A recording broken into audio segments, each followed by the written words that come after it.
Kemudian lanjut untuk modul yang ketujuh yaitu SPI storage, yaitu tentang protokol SPI, perbandingan dengan E2C, opsi storage tertanam, implementasi pada ESP32 dan juga STM32, aplikasi vulkanologi, demo penyimpanan multi-tier dan antarmuka OLED plus sensor plus alarm DAC. Kemudian ada dasar protokol SPI, ada MOSI, Master Out Slave In, data dari master ke slave. Kemudian ada MISO, Master In Slave Out, data dari slave ke master.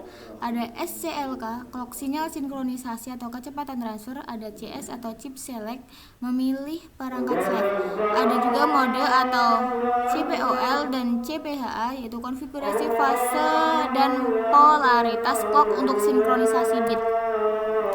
Kemudian ada perbandingan antara ESP vs E2C. Pada kecepatan SPI sangat cepat atau full duplex, sedangkan pada E2C lebih lambat atau half duplex. Nah, untuk jumlah pin, SPI lebih banyak pin per perangkat atau CS per slave, sedangkan E2C hanya SDA atau SCL plus power.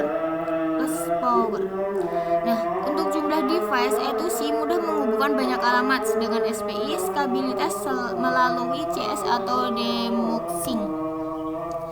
Kemudian ada opsi storage tertanam. Yang pertama ada NVS, non volatile key value store, ideal untuk konfigurasi kecil. Kemudian ada SPFFS, file system untuk flash, cocok untuk file kecil dan konfigurasi. Kemudian ada FAT, kompatibel kartu SD atau USB, baik untuk log besar dan portabilitas. Kemudian ada internal flash, yaitu penyimpanan onboard cepat, perhatikan siklus tulis dan alokasi. Kemudian ada perbandingan implementasi ESP32 dan juga STM32. Pada ESP32, built-in Wi-Fi atau Bluetooth, banyak perifer SPI, API tingkat tinggi, ESP IDF, mudah integrasi NVS atau SPI FFS. Sedangkan pada STM32, kinerja real time lebih tinggi, DMA SPI kuat, kontrol perangkat keras granular, cocok untuk aplikasi industri. Kemudian di sini ada sebuah skenario yaitu vulkanologi aplikasi. Pengumpulan data sensor seismik, tekanan gas, suhu di medan gunung berapi dengan menyimpan lokal tanah tahan gangguan dan sinkronisasi ketika koneksi tersedia. Untuk persyaratan penulisan cepat, keandalan tinggi, penyimpanan bertingkat untuk log ringkas dan backup.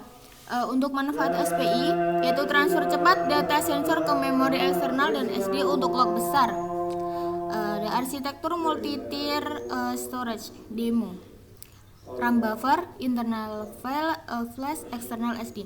Demo menampilkan buffering real time ke RAM, sinkron ke internal flash untuk persistensi dan rotasi atau arsip ke SD card untuk backup dan transfer.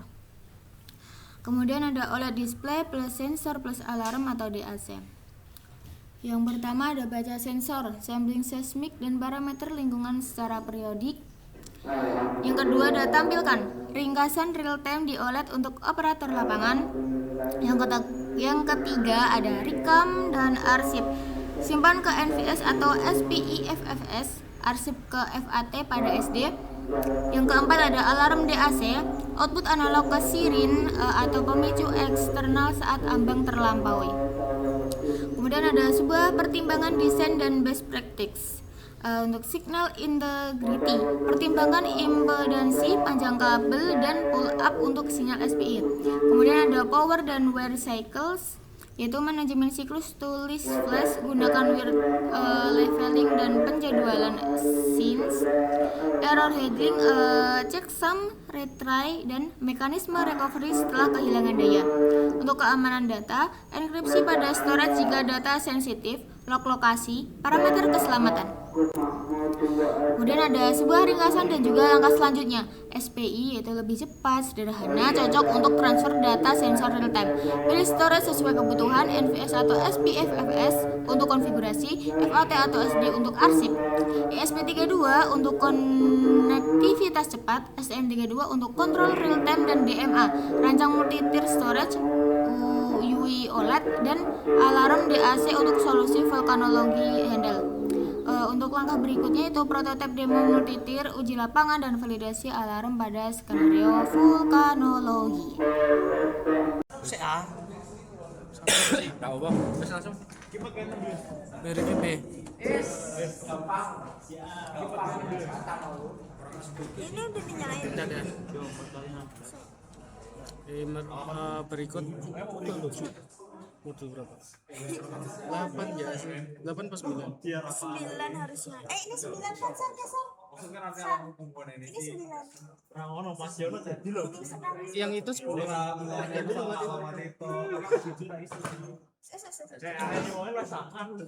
Ini berarti 8 ya sih kan kemarin. Enggak, 9. Berarti sekarang 10. Sekarang 10.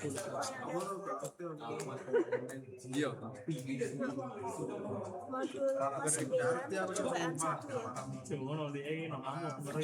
Percobaan 1 merupakan modul ke-9 percobaan ke-1 di mana ISP dihubungkan dengan komunikasi SPI dihubungkan ke LCD TFT dengan ini dengan konfigurasi pin dari TFT ke TFT LCD ke pin 19, TFT SCLK ke pin 18, pin CS ke 5, pin DC ke 2, dan pin reset ke 4.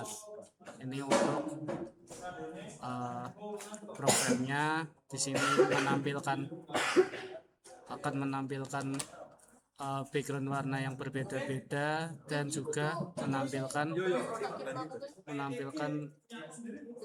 nama anggota.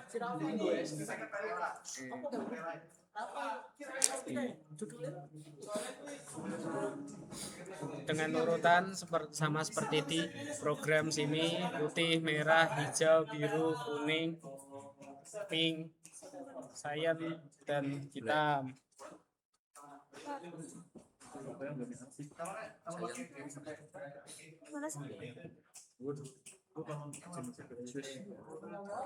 Dan untuk menampilkan ke LCD TFT dibutuhkan library ada Fruit.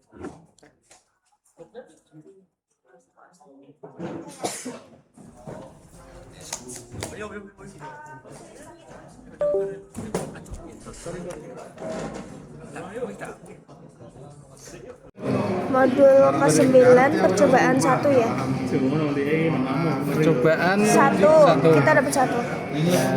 Merupakan modul ke-9 percobaan ke-1 di mana ISP dihubungkan dengan komunikasi SPI dihubungkan ke LCD TFT dengan ini dengan konfigurasi pin dari TFT ke TFT LCD ke pin 19, TFT SCLK ke pin 18, pin CS ke 5, pin DC ke 2, dan pin reset ke 4. Ini untuk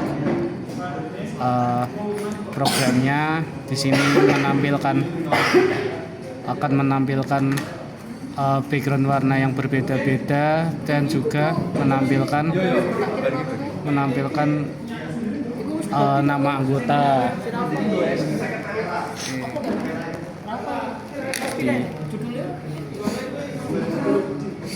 Dengan urutan sama seperti di program sini, putih, merah, hijau, biru, kuning, pink, cyan, dan hitam. Bentar. Mana sih? Dan untuk menampilkan ke LCD TFT dibutuhkan library Ada. ada Fruit. Teman-teman semua, jadi pada video kali ini adalah codingan dari SPI ya teman-teman. Jadi di sini masternya itu adalah ISP dan slave-nya itu adalah STM. Nah, jadi si ISP-nya itu mengirim pesan hello world kepada STM32 dan di serial monitornya menampilkan hello world gitu, dan ini adalah codingannya teman-teman. Nah, terus di situ ini adalah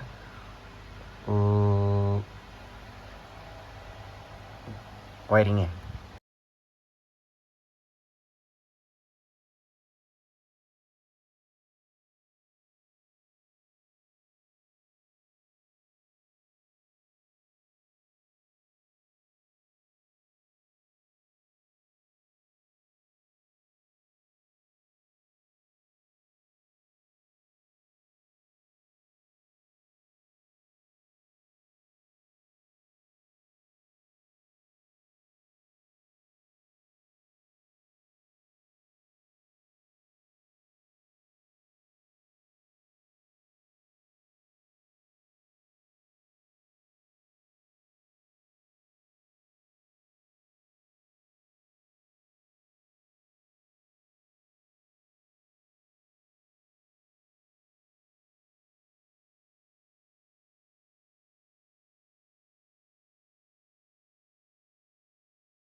Oke, jadi ini adalah percobaan ketiga membaca kartu SD card menggunakan PSP92. Jadi ini adalah SD card recorder ya teman-teman, micro SD card adapter di sini. Ini kita masukkan micro SD. Jadi SD card bisa buka micro SD92 dengan program dan memunculkan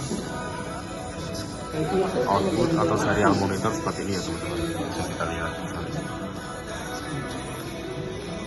Oke, ini untuk wiringnya.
Mengirim data hingga nilai konnya. Nilai kon bertanda bahwa data terus dikirim menuju SD card.